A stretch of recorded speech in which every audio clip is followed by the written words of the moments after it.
ਸਤਿ ਸ਼੍ਰੀ ਅਕਾਲ ਜੀ ਸਾਰਿਆਂ ਨੂੰ, ਕੀ ਹਾਲ ਚਾਲ ਨੇ। ਅੱਜ ਮੈਂ ਤੁਹਾਨੂੰ ਇੱਕ ਚੀਜ਼ ਹੋਰ ਸ਼ੇਅਰ ਕਰਦਾ ਤੇ ਹੋਪਫੁਲੀ ਇਹ ਇਨਫੋਰਮੇਸ਼ਨ ਬਹੁਤ ਜਣੇ ਦੀ ਹੈਲਪ ਕਰ ਸਕਦੀ ਆ। ਕਈ ਵਾਰੀ ਇਹ ਬਹੁਤ ਜ਼ਿਆਦਾ ਅਨੋਇੰਗ ਹੁੰਦੀ ਆ ਨੋਇਸ ਬ੍ਰੇਕਸ ਦੇ ਨਾਲ, ਤੇ ਜਿਹੜੇ ਤਾਂ ਐਕਸਪੀਰੀਅੰਸ ਟੈਕਨੀਸ਼ੀਅਨ ਹੈਗੇ ਉਹਨਾਂ ਨੂੰ ਤਾਂ ਆਈਡੀਆ ਹੋਣਾ ਆ, ਬਟ ਜਿਹੜੇ ਅਪ੍ਰੈਂਟਿਸਸ ਨੇ ਜਾਂ ਹੁਣੇ ਜਰਨੀਮੈਨ ਲਾਇਸੈਂਸ ਲਿਆ ਜਾਂ ਕੁਛ, ਉਹ ਦੇਖੋ ਸਾਡੀ ਸ਼ਿਮ ਕਿੱਟ ਹੈ ਨਾ, ਦੇਖੋ ਕਿੱਦਾਂ ਮੂਵ ਹੋ ਰਹੀ ਆ।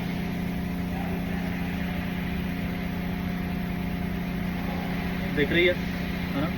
ਤੇ ਜਦੋਂ ਬ੍ਰੇਕ ਪ੍ਰੈਸ ਕਰਦੇ ਆ ਨਾ, ਇਹ ਵੀ ਉੱਪਰ ਨੀਚੇ ਜਾ ਕੇ ਕਲਿੱਕ ਦੀ ਨੋਇਸ ਕਰਦੀ, ਤੇ ਬਹੁਤ ਸਾਰੇ ਕਸਟਮਰਸ ਕੰਪਲੇਂਟ ਕਰਦੇ ਆ। ਸੋ ਮੇਕ ਸ਼ੋਰ ਜਦੋਂ ਸਰਵਿਸ ਕਰਦੇ ਆ ਪੈਡਸ ਦੀ, ਬ੍ਰੇਕਸ ਦੀ ਵੀ, ਤੇ ਇਹਦੇ ਵਿੱਚ ਜ਼ਰੂਰ ਲੂਪ ਕਰੋ।